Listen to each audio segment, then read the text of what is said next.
কেমন ভয় ছিল সাহাবীদের মধ্যে। মায়াজ ইবনে মালিক তার এক আনসারী দাসীর সঙ্গে প্রেম। এই মায়াজ ইবনে মালিক আনসারী দাসীর সঙ্গে প্রেম করবার পর তিনি জিনার কাজে লিপ্ত হয়ে গেছে। জিনার কাজ যখন সংগঠিত হয়ে গেল, এই আনসারী দাসীর সঙ্গে যখন জিনার কাজে সংগঠিত হয়ে গেল, এবার মায়াজ ইবনে মালিক চিন্তা করলেন, আহারে দেখবেন কোন মানুষ যদি গুনাহ করে, গুনার পরে কিন্তু অনুতপ্ত হয়, অনুশোচনা হয়, আহারে এই পাপটা আমি না করলেই পারতাম। কথা বলেন ঠিক কিনা? কারণ এরকম হয় কি হয় না? আরো জোরে বলেন, হয় কি হয় না? গুনাহ করবার পরে কিন্তু অনুতপ্ত হয়, অনুশোচনা হয়, আর গুনাহ করার আগে কিন্তু ভয় হয় না। কথা বলেন ঠিক কিনা? এই মায়াজ ইবনে মালিক তিনি গুনাহ করবার পরে তিনি অনুতপ্ত হয়েছেন, অনুশোচনা হয়েছেন, আহারে আমি বড় অন্যায় করে ফেলেছি। এবার চলে গেলেন দৌড়ায় নবীজির কাছে, ইয়া রাসূলুল্লাহ, ইয়া হাবিবাল্লাহ, আমি মায়াজ ইবনে মালিক বড় গুনাহ করেছি, জিনা করে ফেলেছি। ওগো নবীজি, আমাকে তওবা করে পবিত্র করে দেন গো নবী। নবী আমার সঙ্গে সঙ্গে ঘাড়টা ফিরায় নিলেন। অপর প্রান্তে গিয়ে আবার মায়াজ ইবনে মালিক বলে, ইয়া রাসূলুল্লাহ, ইয়া হাবিবাল্লাহ, আমি জিনা করেছি, আপনি আমাকে তওবা করে পবিত্র করে দেন গো নবী। নবী আমার ঘাড়টা ফিরায়া নেন। আবার মায়াজ ইবনে মালিক বলে, ইয়া রাসূলুল্লাহ, আমি জিনা করেছি, আপনি আমাকে তওবা করে পবিত্র করে দেন গো নবী। নবী আমার বললেন, হে মায়াজ, তুমি জিনা করেছো, তুমি মহান রব্বে কাবার কাছে ক্ষমা প্রার্থনা করো, আমার আল্লাহ রব্বুল আলামিন তোমার অপরাধ ক্ষমা করে দিবেন। সঙ্গে সঙ্গে মায়াজ ইবনে মালিক দৌড়ায় চলে যাইতে লাগে। ইতিমধ্যে মায়াজ ইবনে মালিক চিন্তা করলেন, আহারে হয়তো আমার নবীজি ভেবেছি আমি হাতের জিনা করেছি, চোখের জিনা করেছি, জবানের জিনা করেছি। না না না, আবার নবীজির দরবারে ছুটে আসে, ইয়া রাসূলুল্লাহ, ইয়া হাবিবাল্লাহ, আমি মায়াজ ইবনে মালিক জিনাকারী, আপনি আমাকে তওবা করে পবিত্র করে দেন গো নবী। নবী আমার বললেন, হে মায়াজ, কি জিনা করেছো? এবার মায়াজ ইবনে মালিক বলে, ইয়া রাসূলুল্লাহ, ইয়া হাবিবাল্লাহ, ওগো নবীজি, যেরকম বৈধ স্বামী স্ত্রী মিলন করে ঠিক তদ্রূপ আমি অবৈধভাবে মিলন করে ফেলেছি। আল্লাহর নবী বললেন, এ আমার সাহাবীরা, আচ্ছা এই মায়াজ ইবনে মালিক তার কি মাথাটা ঠিক আছে নাকি, তিনি পাগল হয়ে গেছে নাকি? সাহাবীরা বললেন, ইয়া রাসূলুল্লাহ, মায়াজ ইবনে মালিক পরিপূর্ণ সুস্থ আছে গো নবী। নবী আমার বললেন, আমার সাহাবীরা, যদি সত্যিকারের সুস্থ থাকে তাহলে তাকে কতল করে ফেলো, কারণ শরীয়তের হুকুম হলো কেউ যদি বিবাহের পরে জিনা করে তাহলে তাকে কতল করা, হত্যা করা। সাহাবীরা হত্যা করলেন। এই মায়াজ ইবনে মালিককে জানা যায় নবীজি সরাসরি উপস্থিত থাকবার পর দুইজন কবরের পাশে যুবক, দুইটা যুবক দাঁড়িয়ে দাঁড়িয়ে কথোপকথন শুরু করে দিয়েছেন। আর আল্লাহর নবীজি দেখলেন এই দুইটা যুবক কি যেন কথা বলে। নবী আমার বললেন, হে যুবক, তোমরা দুইজন কি কথা বলা শুরু করে দিয়েছো, বলো তো দেখি। এবার ওই দুইজন যুবক বলে, ইয়া রাসূলুল্লাহ, যেটা সত্য কথা, সত্য ঘটনা, সেটা আমরা বলতে লাগছিলাম। বলে, কি বলছো বলো তো দেখি। বলে, এই মায়াজ ইবনে মালিক জিনা করেছে, পৃথিবীর কোনো মানুষ দেখে নাই, শুধু একমাত্র দেখেছেন যিনি, তিনি হচ্ছেন কে? জোরে বলা যাবে নাকি কে?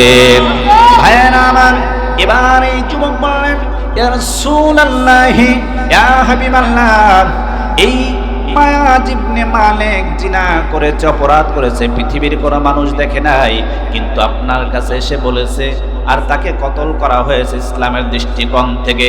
কিন্তু আজ সমাজের মানুষ জানতে পারলো এই মায়াজ ইবনে মালিক বড় জিনাকারী, বড় জিনাকারী। যদি আপনার কাছে না বলতো তাহলে তো জিনাকারী হিসাবে লিপ্ত হতো না, মানুষের কাছে জানতো না, প্রকাশ পাইতো না। আল্লাহর নবী বললেন, এ আমার সাহাবীরা, দেখো এই যে দুইজন যুবক যে কথোপকথন শুরু করে দিয়েছে, সমালোচনা শুরু করেছে, এরা তো মরা গাদার গোশত খেয়েছে। আমার সাহাবীরা, তোমরা শুনে রাখো রে সাহাবী, এই মায়াজ ইবনে মালিক এমন ভাবে তওবা করেছে, এমন ভাবে তওবা করেছে, গুনাহ করবার পর অনুতপ্ত হয়ে, অনুশোচনা হয়ে আমি নবীর দরবারে ছুটে এসেছে, ইয়া রাসূলুল্লাহ, ইয়া হাবিবাল্লাহ, আমি মায়াজ ইবনে মালিক বড় জিনাকারী, বড় অপরাধী গো নবী, আপনি আমারে মেহেরবানি করে তওবা করে পবিত্র করে দেন। হে আমার সাহাবীরা, তোমরা শুনে রাখো রে সাহাবী, হে মায়াজ ইবনে মালিকের তওবা আমার মহান রব্বে কাবার কাছে এমন ভাবে কবুল হয়ে গেছে রে, সমস্ত উম্মতের তওবা যদি এক পাল্লায় রাখা যায়, আর আমার মায়াজ ইবনে মালিকের তওবা যদি এক পাল্লায় রাখা যায়, তাহলে মায়াজ ইবনে মালিকের তওবা আমার সমস্ত উম্মতের নাজাতের জন্য যথেষ্ট। চিৎকার দিয়ে বলেন না সুবহানাল্লাহ, আরো জোরে বলেন না সুবহানাল্লাহ। এই জন্য ভাইরা দেখেন সাহাবীদের ঈমান কত মজবুত ছিল, কত মজবুত। হযরতে আনাস ইবনে মালিক নবীজির সোহবতে থাকার কারণে আনাস ইবনে মালিকের ঈমান মজবুত হয়ে গেছে। নবীজির সোহবতে থাকার কারণে হযরতে আনাস নবীজির 10 বছরের খাদেম ছিলেন। জোরে বলেন কয় বছর? আরো জোরে বলেন কয় বছর? 10 বছরের খাদেম, যাকে বলা হয় খাদেমের রাসূল। নবীজির খাদেম ছিলেন হযরতে আনাস। আম্মা জান আয়েশাকে ডাক দিয়ে বলেন, হে আয়েশা, তুমি কোথায় গো আয়েশা? আমি নবীজি মনে হয় দুনিয়া থেকে চিরবিদায় হয়ে চলে যাব, আমার সময় ঘনিয়ে আসছে। আয়েশা বললেন, ইয়া রাসূলুল্লাহ, এগুলো আপনি কি বলেন গো নবী? আমরা চাই আল্লাহ রাব্বুল আলামিন আপনার হায়াত আরো বাড়ায়া দেন, আরো যেন বাড়ায়া দেন। আল্লাহর নবী বললেন, আয়েশা, যার যখন সময় হয়ে যায়, হায়াত শেষ হয়ে যায়, সে আর 1 মিনিটের জন্য থাকে না, সে দুনিয়া থেকে চিরবিদায় হয়ে চলে যায়। হযরতে আম্মা জান আয়েশা এবার নবীকে ডাক দিয়ে বললেন, ইয়া রাসূলুল্লাহ, ইয়া হাবিবাল্লাহ, আমার মনে হয় আপনার হায়াত আরো যদি বেশি হইতো, তাহলে আপনার আরো খিদমত করতে পারতাম।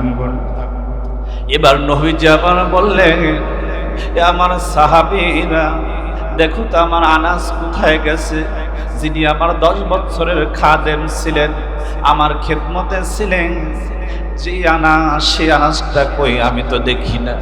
আমিরুল মুমিনিন হযরতে ওমর ছুটে চলে গেলেন আনাসের খোঁজে। দেখি পাহাড়িয়া এলাকায় গিয়ে আনাস সিজদায় পড়ে কান্দে, সিজদায় পড়ে কান্দে। আমিরুল মুমিনিন হযরতে ওমর দৌড়ায় চলে আসে আনাসকে নিয়ে, আসসালামু আলাইকুম ইয়া রাসূলুল্লাহ, ইয়া হাবিবাল্লাহ। হযরতে আনাস এসে উপস্থিত। আল্লাহর নবী বললেন, হে আনাস, তুমি কোথায় গিয়েছো?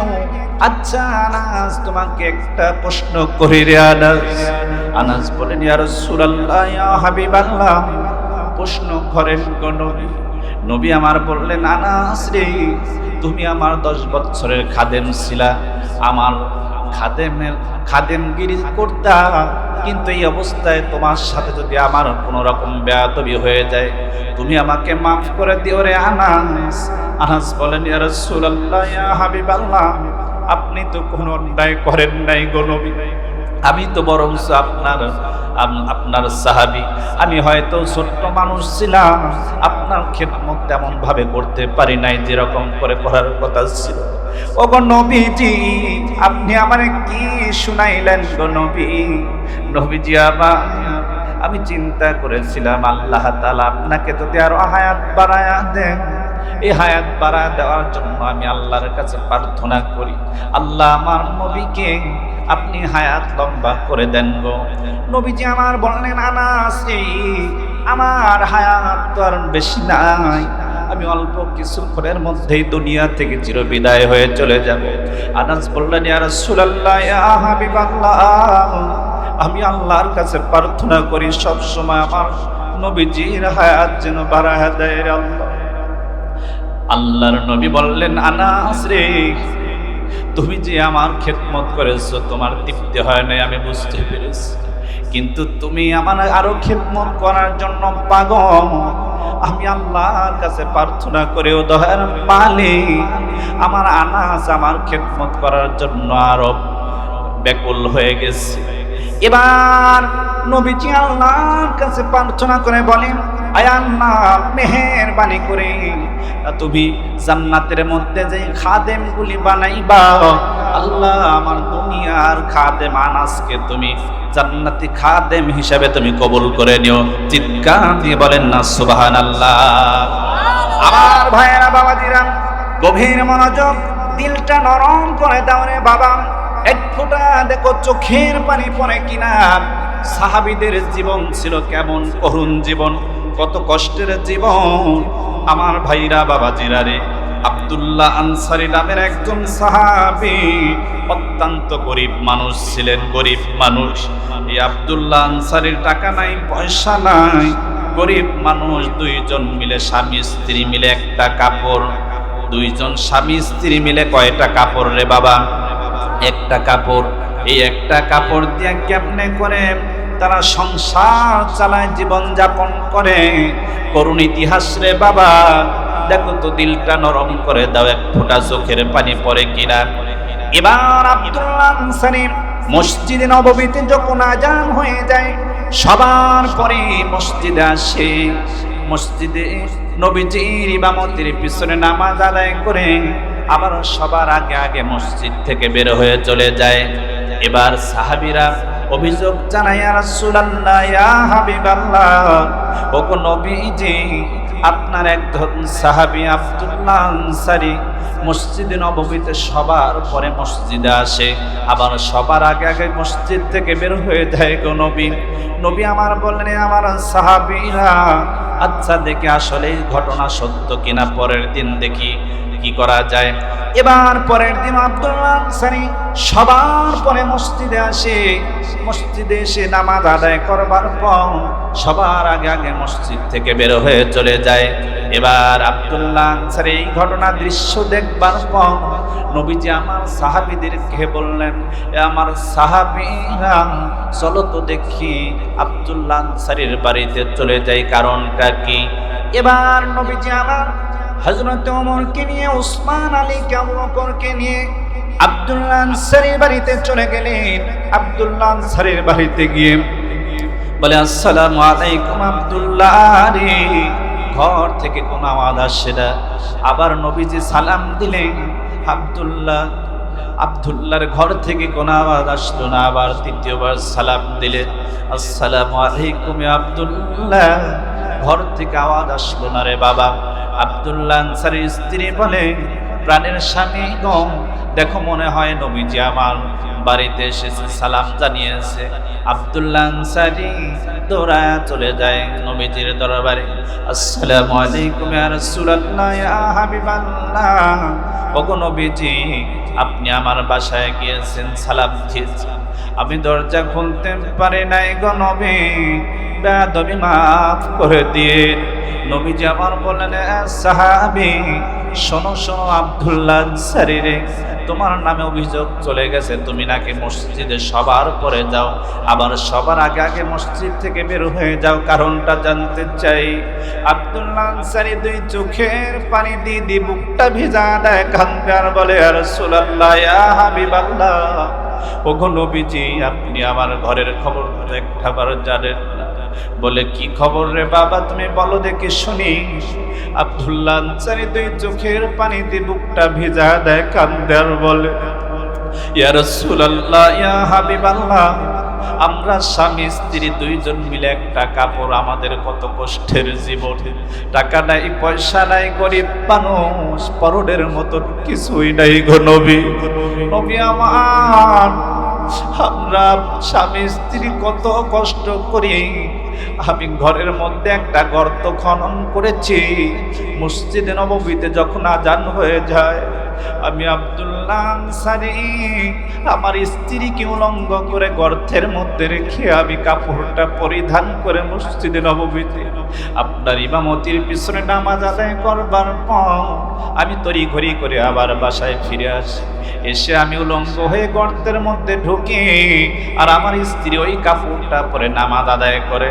ইয়া রাসূলুল্লাহ, ইয়া হাবিবাল্লাহ, যেই নামাজ প্রতিষ্ঠা করবার জন্য তায়েফের ময়দানে, উহুদের ময়দানে, বদরের প্রান্তরে কত রক্ত ঝরাইলে, কাফের বেঈমানেরা আপনারে কত মারলো।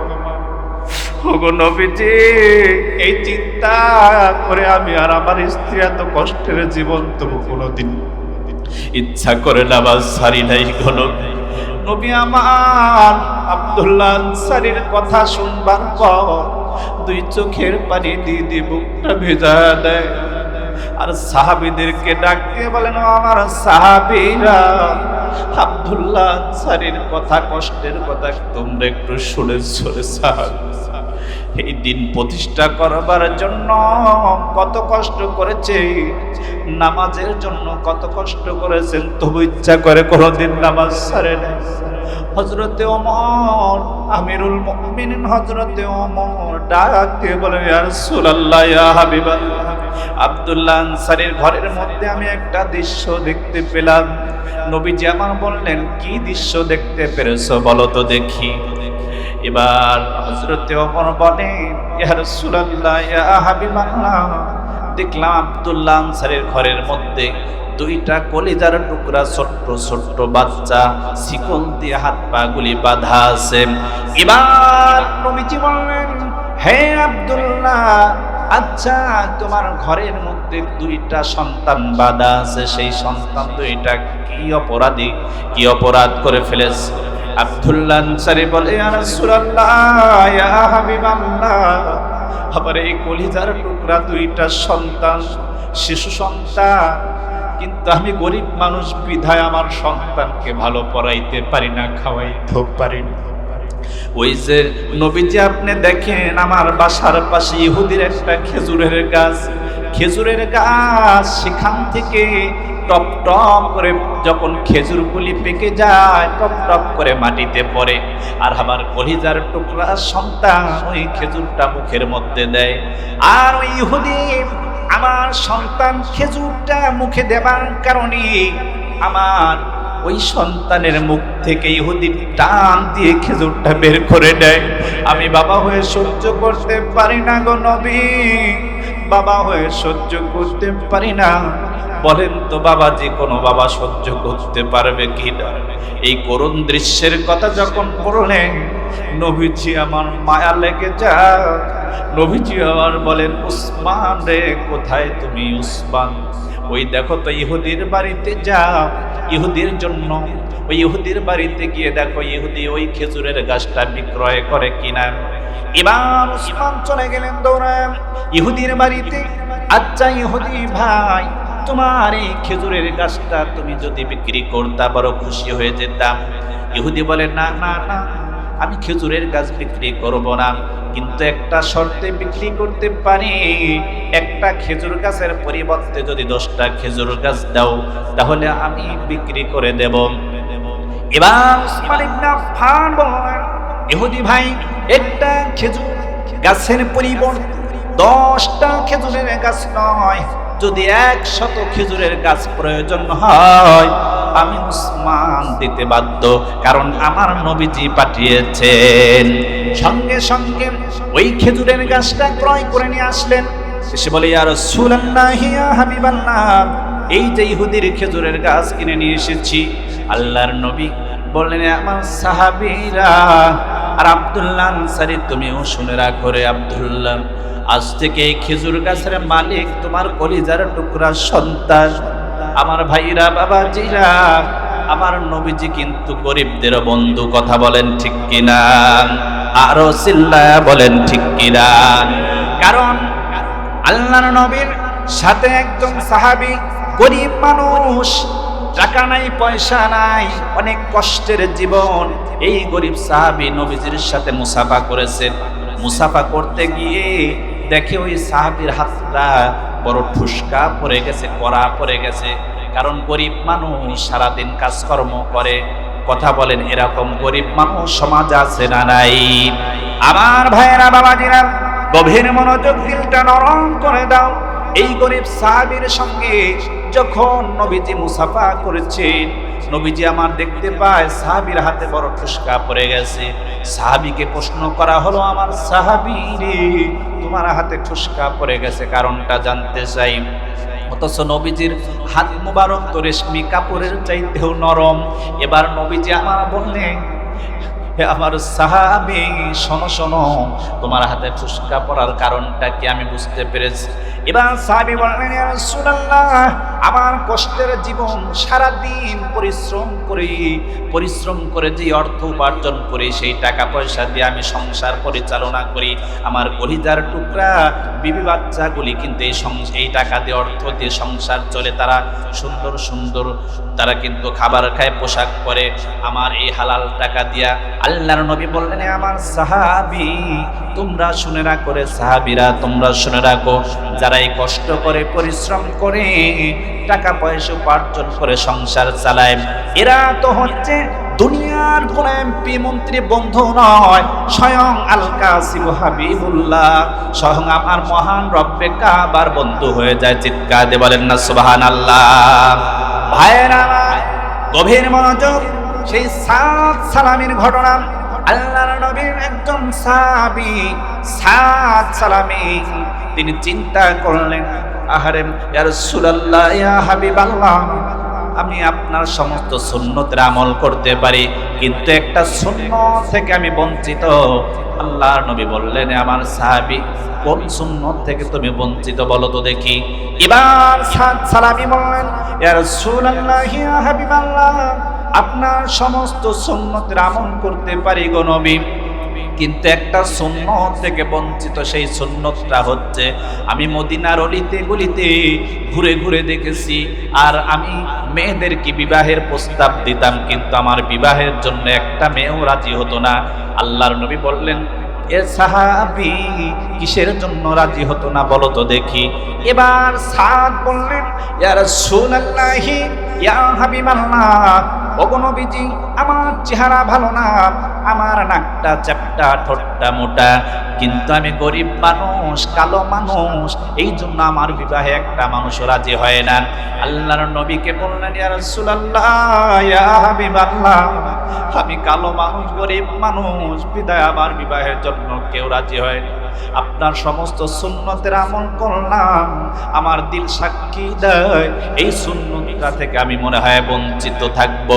এবার নবীজি আমার বললেন, এরে সাদ, তুমি চিন্তা করিও না, চিন্তা করিও না রে সাদ, ওই মদিনা শহরে আমর ইবনে ওয়াহাবের মেয়ে, সুন্দরী একটা মেয়ে আছে। তুমি এই মদিনা শহরের সবচাইতে সুন্দরী যেই মেয়েটা, তাকেই তুমি বিবাহ করতে পারবা। চিৎকার দিয়ে বলেন না সুবহানাল্লাহ, আরো জোরে বলেন না সুবহানাল্লাহ। ভাইয়েরা আমার, বাবাজিরা, গভীর মনোযোগ। ভাইয়েরা আমার, এই নবীজি আমার বললেন, সাদরে, মদিনার শহরে সবচাইতে সুন্দরী একটা মেয়ে আছে, সেই মেয়েকে তুমি বিবাহ করতে পারবা। এবার সাদ সালামীকে নবীজি আমার পয়গাম নিয়ে পাঠাইলেন আমর ইবনে ওয়াহাবের বাড়িতে। যাও, আমর ইবনে ওয়াহাবের বাড়িতে যাও, গিয়ে সালাম জানাও আর বলো, আপনার মেয়ের সঙ্গে আমাকে বিবাহের জন্য নবীজি পাঠিয়েছেন। আমর ইবনে ওয়াহাবকে সালাম জানাইলেন। জানানোর পরে আমর ইবনে ওয়াহাব বললেন, হাজ্জা যুবক, তুমি কিসের জন্য এসেছো? বলে, নবীজি আমার পাঠিয়েছেন আপনার কাছে, আপনার নাকি সুন্দরী একটা কন্যা সন্তান আছে, তার সঙ্গে আমাকে বিবাহ দিবে নবীজি। এবার আমর ইবনে ওয়াহাব চিন্তা করলেন, আরে এই যুবক কালো মানুষ, এর সঙ্গে আমি কেমনে করে আমার এই সুন্দরী মেয়েকে বিবাহ দেব? না না না, এটা হতেই পারে না। এবার আমর ইবনে ওয়াহাব চিন্তা করলেন, আরে মদিনা শহরে আমি সবচাইতে ধনী মানুষ, আমার সবচাইতে সুন্দরী একটা মেয়ে, আমি কত ভালো ছেলের সঙ্গে বিবাহ দেব? না না না, এটা হতে পারে না। এই কালো মানুষ, টাকা নাই, পয়সা নাই, আবার যদি টাকা না থাকতো, যদি চেহারাটা ভালো থাকতো তবু না হয় হতো। টাকাও নাই, পয়সা নাই, গরিব মানুষ, আবার কালো মানুষ, দেখতেও তো ভালো না। না না না, আমি বিবাহ দেব না। এবার যখন এই কথা বলল, ওই সাদ তখন আমর ইবনে ওয়াহাবের বাড়িতে মনটা খারাপ করে অশ্রুসিক্ত নয়ন নিয়ে নবীজির দরবারে চলে আসে। কিন্তু হঠাৎ করে জানালা দিয়ে তার মেয়েটা লক্ষ্য করে আর বলে, বাবা, যুবক এসেছিল তোমার কাছে কিসের জন্য? আমর ইবনে ওয়াহাব বলে, মা রে, তুমি হচ্ছে আমার এই মদিনার শহরে সবচাইতে সুন্দরী একটা মেয়ে, আর একটা কালো মানুষ, কালো যুবক, টাকা নাই, পয়সা নাই, গরিব মানুষ তোমাকে বিবাহ করার জন্য এসেছে। বলে, বাবা, কে পাঠিয়েছে? বলে নবীজি নাকি পাঠিয়েছেন। এবার মেয়ে বলল, ও আমার আব্বা, আপনি গভীর মনোযোগ দিয়ে শোনেন বাবা, আপনি এই বিবাহ কাজের জন্য আপনি কিভাবে ওই যুবকরে ফিরায় দিলেন? কারণ যেই যুবকরে পাঠিয়েছে আমার নবীজি, নবীজির কথা আপনি কিভাবে অমান্য করলেন গো বাবা? আপনি বিবাহে রাজি হন আর না হন, আমি আপনার কলিজার টুকরা কন্যা, বলতেছি এই বিবাহের জন্য আমি রাজি হয়ে গেলাম। চিৎকার দিয়ে বলেন না সুবহানাল্লাহ।